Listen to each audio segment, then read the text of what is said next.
Okay, let's see what all the hype is about.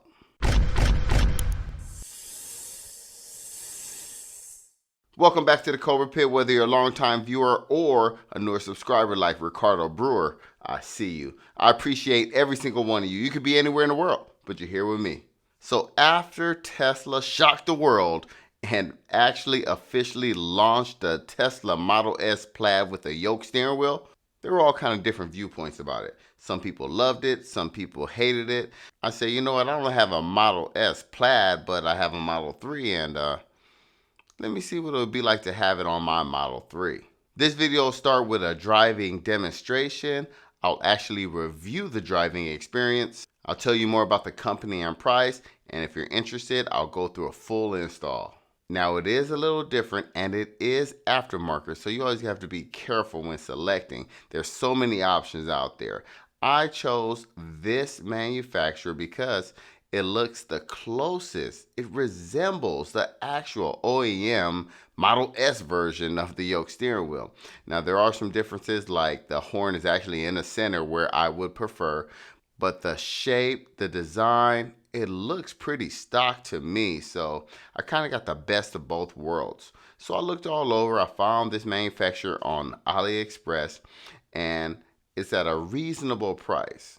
This steering wheel looks quality, smells quality, feels quality. I got the authentic leather. They do offer Alcantara, but honestly, I don't know why anybody would want to be touching an Alcantara steering wheel with your natural oils and greases of your hands, and it will just get, in my opinion, I feel like it'll get pretty nasty, but I don't know. They also have carbon fiber. I see some people going that route. I wanted it to look OEM. Now, the first thing you notice when you sit behind this wheel is the shape. It's a little lower than the standard wheel, so I did have to raise it up a little higher, and I brought it out towards me. It doesn't seem like very much of a big difference when it comes to street visibility, but there definitely, it gives you that openness, that airiness, kind of like the windshield on the Model X, how it's a panoramic windshield. You just get that open feeling, and that's how I felt here. It's not like I was blocked by the steering wheel at all, but this definitely gives you that feeling. I didn't realize how often I drove with my hand on the top of the steering wheel. I'm not a farmer, like some people say. I'm not a douche. I just keep my hand up there because it's comfortable.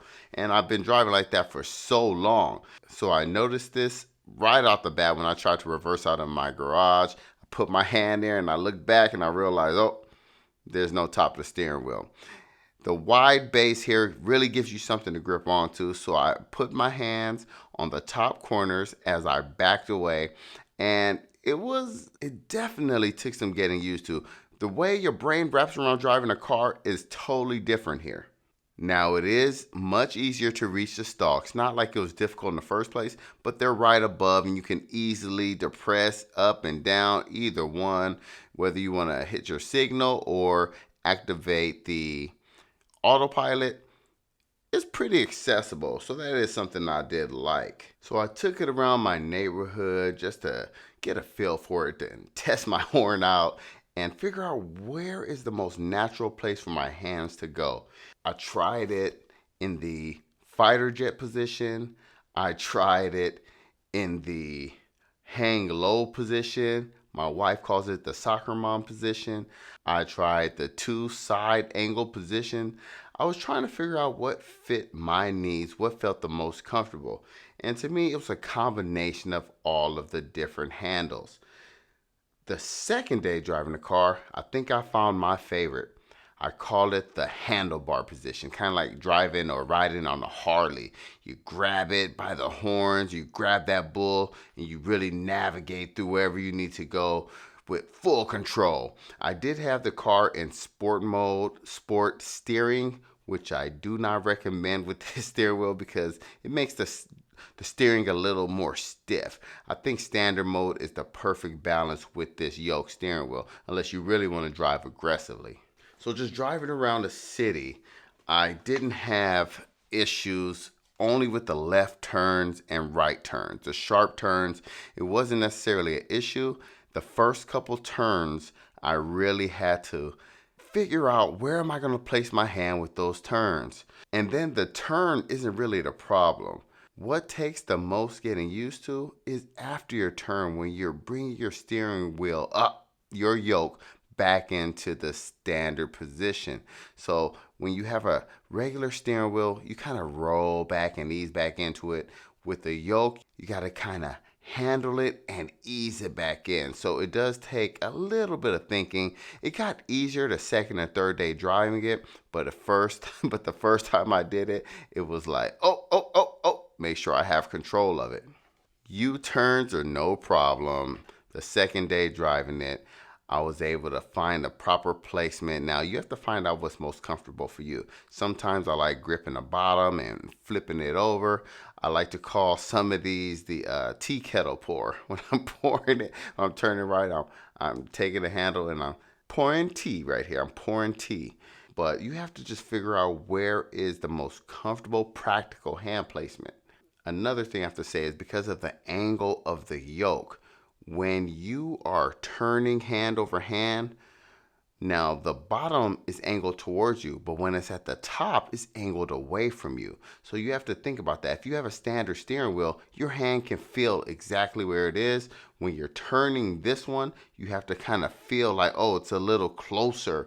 It's a little closer to, or a little farther away from me. You gotta kind of get your head wrapped around it. It is different. You do think when you use the yoke.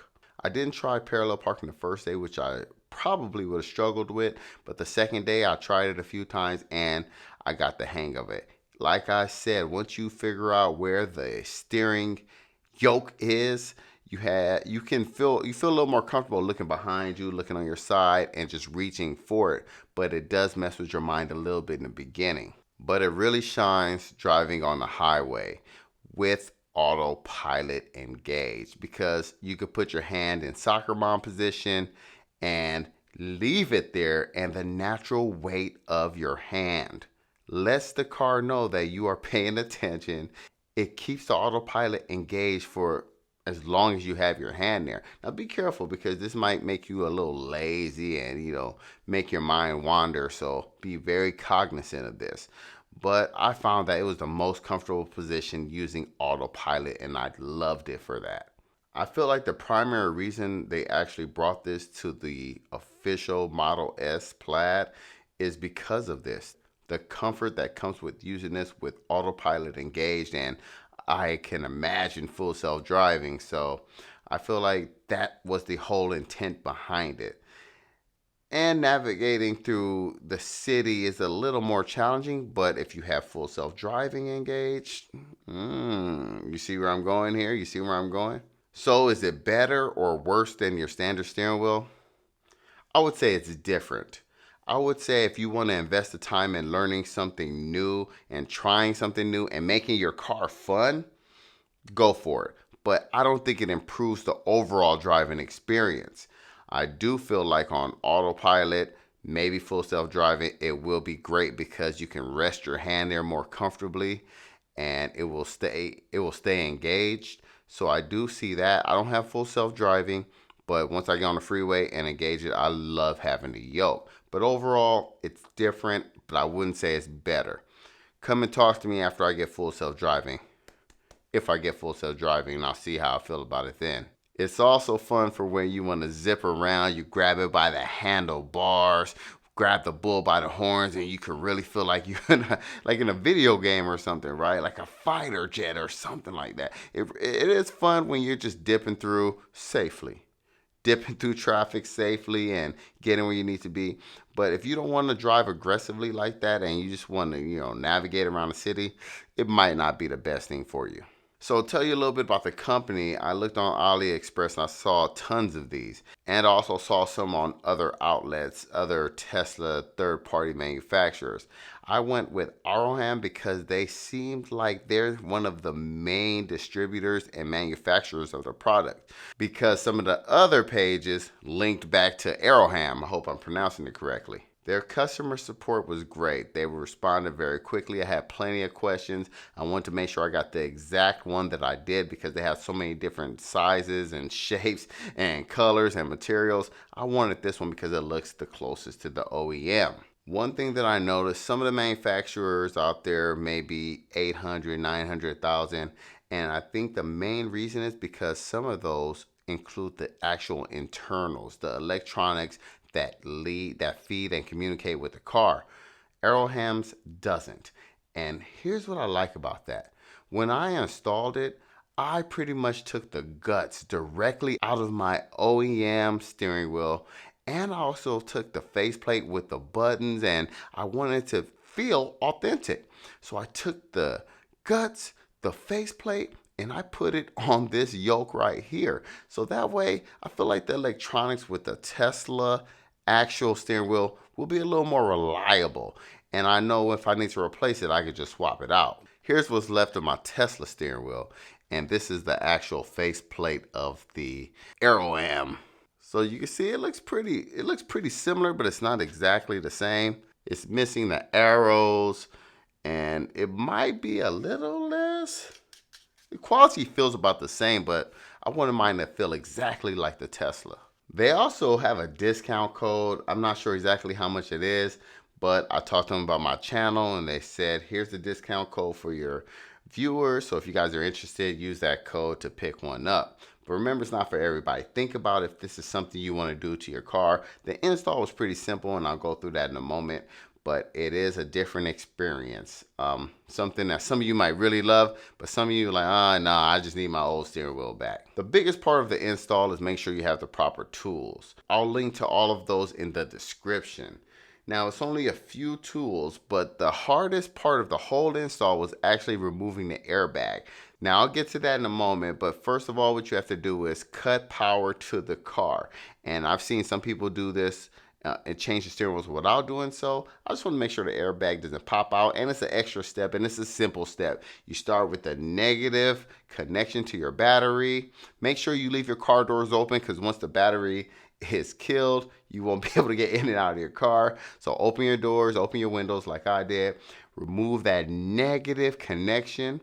Make sure you move it all the way out of the way so it's free and clear. And then the second one is underneath the back seat. Now, I am more comfortable or familiar with this because I removed the back seats when I installed these seat covers. And all you do is slide these tabs to the side, and this is the main electrical connection.